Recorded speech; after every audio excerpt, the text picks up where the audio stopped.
Now, the search for justice 3 decades after hundreds of thousands died in the killing fields of Cambodia. Our report was produced by the Bureau for International Reporting. The correspondent is Kira Kay. Cambodian painter Van Nath creates vibrant scenes of his country's rich history and peaceful moments in its lush countryside. But the work he is better known for is darker. It portrays the time he spent under torture and interrogation as a prisoner of the brutal Khmer Rouge regime. I was arrested December 30, 1977. Van Nath was targeted for being an artist, a member of the elite, educated class, and therefore, according to the Khmer Rouge, an enemy of the people. I arrived at the prison at 3 a.m. They measured how tall I am and took pictures of me. I was interrogated, and all around me I could hear other people being beaten, screaming and yelling because of their pain. I did not know then, but these people were taken away. Taken away to the infamous killing fields by the hundreds of thousands. From 1975 to 1979, the Khmer Rouge presided over one of the most brutal periods in history, marked by mass executions, death by starvation, and forced labor, all in an attempt to create a demented vision of a communist utopia, dreamed up and carried out by Pol Pot and his cadres. Everywhere you go, you see mass grave, you see skull. Just like a broken glass, when you drop a glass on the floor and broken, it's what we are. Yuk Chang runs the Documentation Center of Cambodia, which is dedicated to collecting proof of the atrocities that engulfed his nation. An archive of thousands of photographs, documents, and interviews that provide the body of evidence that might one day convict those responsible for the deaths of an estimated 2 million people, around a quarter of the entire population. Now, 3 decades later, that day may finally be here. In the dusty outskirts of the capital, Phnom Penh, a shiny new courthouse has been built. It is called the Extraordinary Chambers in the Courts of Cambodia, a lofty name with lofty ambitions, to finally bring justice to a country that has yet to see any accounting for crimes they have suffered. By the hundreds, Cambodians from across the country are being bussed in to tour the complex, to see where trials will be held, to understand that the tribunal is really here. It is finally happening. It is important for me and the Cambodian people because I can see justice inside. As victims and survivors of the regime, we can find some justice through this tribunal. The tour was sponsored by Yuk Chang's organization. It's the idea to warm them up, to prepare them for the trial, so that in such a way they will less intimidated, to reduce their fear. Having them see it and hear it, they create their own messages and they can tell their neighbor, I was there, there's a trial. It is understandable there might be a good deal of disbelief that a tribunal 30 years in the making has finally arrived. It wasn't until 1997 that the Cambodian government was finally willing to commit to holding a trial, in response to a good deal of international pressure. Many top officials in the government and ruling party, including Prime Minister Hun Sen, were themselves once members of the Khmer Rouge. 6 years of bitter negotiation with the United Nations over the structure of the court has resulted in a complicated, jointly run process. Although the UN is represented by a team of international judges, the majority will be Cambodian and could be subject to the influence and pressure of a government that has little tolerance for political opposition. I think there is a great deal of skepticism among many Cambodians who learn about the court and who know about the court and watch the court. I think that comes from a basic distrust on the part of many Cambodians of the independence of the judicial system. The weakness of the Cambodian judiciary is a charge the court itself doesn't deny. Not a little weak, very weak.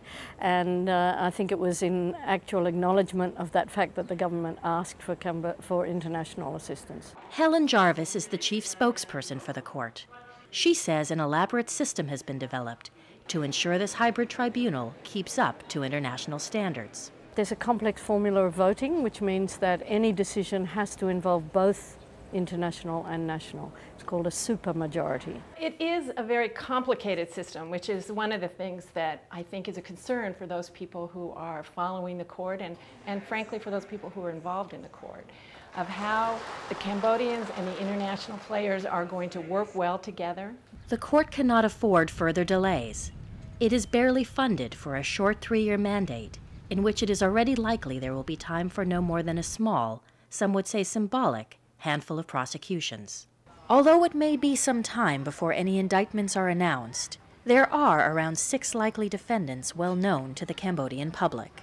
Pol Pot himself died in 1998, never having seen the inside of a courtroom.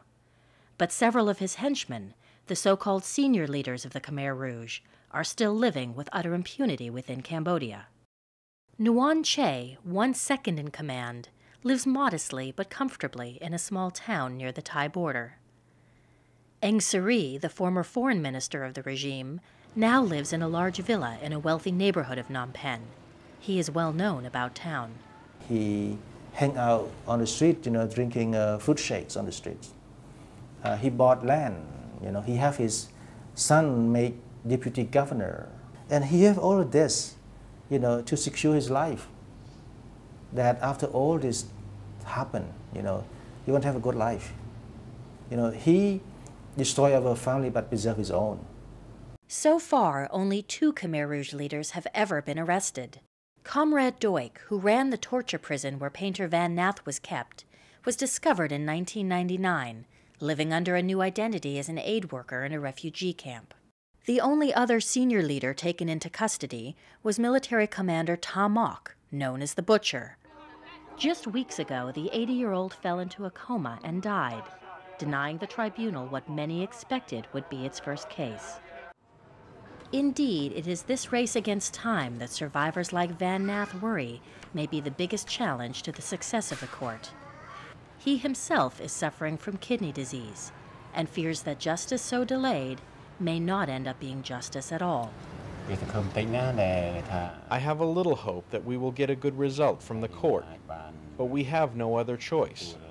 We have waited, and so we will keep waiting. But I don't know if I will live long enough to see the justice. We know that every day there's a possibility that possible defendants die, that people who have been waiting for justice for a long time also die before they get to see this happen, even if they're not directly involved in the trial themselves.